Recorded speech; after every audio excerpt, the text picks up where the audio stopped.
చాలా ఒక బలమైన నినాదం ఏం చేయాలంటే భారతదేశం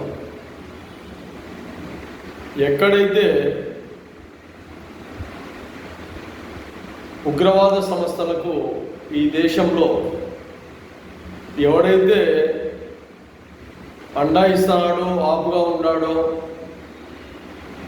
వాళ్లకు ఉండడానికి అన్ని విధాలుగా ఏర్పాటు చేసి వాళ్ళ సౌకర్యాలన్నీ వీడు చూస్తాడో ముందుగా అటువంటి వ్యక్తులందరినీ లోపల వేయాలి. అటువంటి వ్యక్తులందరినీ ఎప్పుడైతే లోపల పెడతారో కేంద్ర ప్రభుత్వం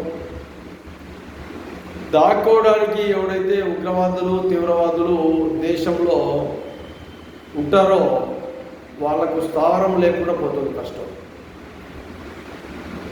వీళ్ళందరినీ కట్టడి చేసే విధానంలో భాగంగా ఇక్కడ ఉండే స్థానికంగా నివాసం ఉంటున్న వ్యక్తులే ఉగ్రవాదాన్ని పెంచి పోషిస్తున్నారు. ఇది కేంద్ర ప్రభుత్వం ఒక కఠినమైన గట్టిగా నిర్ణయాలు తీసుకుంటే నెక్స్ట్ రాబోయే భవిష్యత్ కాలంలో పరిస్థితులలో ఇబ్బందులు లేకుండా ఉంటాయి.